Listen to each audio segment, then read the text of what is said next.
चलिए एक और बड़ी खबर से आपको रूबरू करवा देते हैं। सीएम नायब सिंह सैनी ने बजट में दी कई सौगातें। सीएम नायब सिंह सैनी के बजट से उद्यमी खुश, हजारों अवैध फैक्ट्री अब हो सकेंगे नियमित। नियम पूरे होने के बाद फैक्ट्री को किया जाएगा नियमित। बड़ी जानकारी।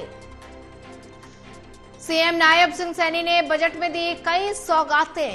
सीएम नायब सिंह सैनी के बजट से उद्यमी खुश नजर आ रहे हैं। हजारों अवैध फैक्ट्री अब हो सकेगी नियमित।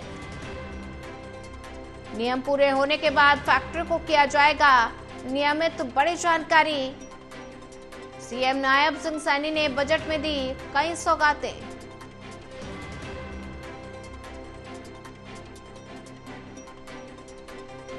सीएम नायब सिंह सैनी के बजट से उद्यमी खुश नजर आ रहे हैं। हजारों अवैध फैक्ट्री अब हो सकेगी नियमित। नियम पूरे होने के बाद फैक्ट्री को किया जाएगा नियमित।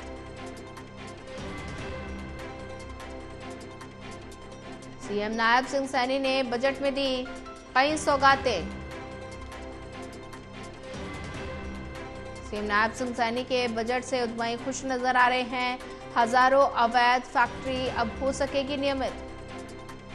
और ज्यादा जानकारी साझा करने के लिए हमारे साथ एसोसिएट एडिटर देवेंद्र कथुरिया जुड़ चुके हैं। देवेंद्र, सीएम नायब सिंह सैनी ने बजट में हरियाणा वासियों को कई सौगातें दी है और नायब सैनी के बजट से उद्यमी काफी ज्यादा खुश नजर आ रहे हैं। हजारों अवैध फैक्ट्री अब नियमित हो सकेंगी।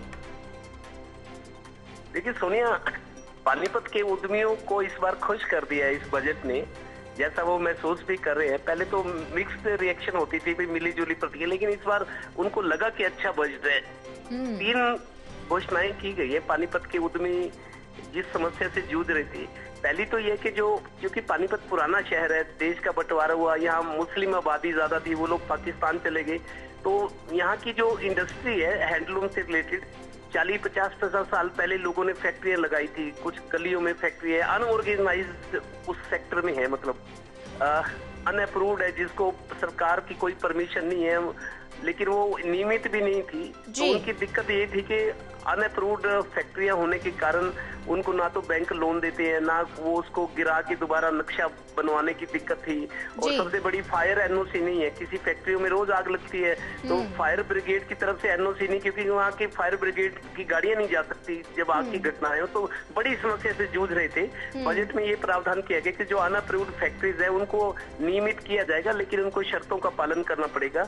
तो 50 फैक्ट्री मालिक ऐसे जो अभी तक अवैध फैक्ट्रियों का टैग लगा हुआ था कि अवैध फैक्ट्री है, तो 50 लोग ग्रुप बना के उसको अप्लाई करेंगे पोर्टल पर, तो उनको परमिशन दी जाएगी। सरकार को पैसा आएगा उससे, डेवलपमेंट चार्जेस और जो नियम है पूरे करने पड़ेंगे। उनको फैक्ट्रियां नियमित हो सकेगी, बड़ी राहत है।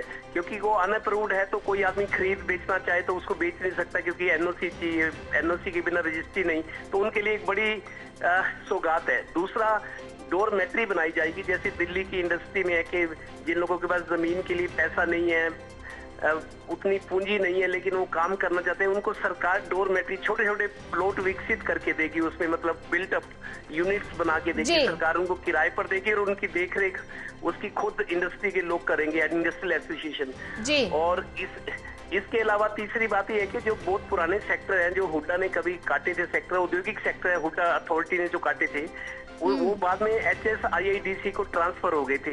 लेकिन HSIIDC से एनओसी लेना बहुत मुश्किल है। वहाँ भी यही समस्या है, कोई आदमी अपनी फैक्ट्री को किसी उसका उपयोग बदलना चाहे या उसको बेचना चाहे किसी दूसरे को, तो रजिस्ट्री के लिए एनओसी चाहिए। एनओसी HSIIDC लेना बड़ा मुश्किल था। तो सरकार ने ये प्रावधान किया कि हुड्डा सेक्टर जिसने ये काटे थे प्लॉट तब जब 30-40 साल पहले, तो अब उनको एनओसी HSIIDC से ना लेकर अथॉरिटी, हुड्डा अथॉरिटी उनको एनओसी देगा, क्योंकि उनकी पहले से पॉलिसी बनी है। उस पॉलिसी के तहत उनको अब एनओसी मिल सकेगी। तो 3 बड़े सौगातें मिली है। इससे उद्यमी वाकई पानीपत के खुश है कि सरकार ने हमारे बारे में सोचा है। जी देवेंद्र कथुरिया जी, ज्यादा जानकारी साझा करने के लिए आपका धन्यवाद।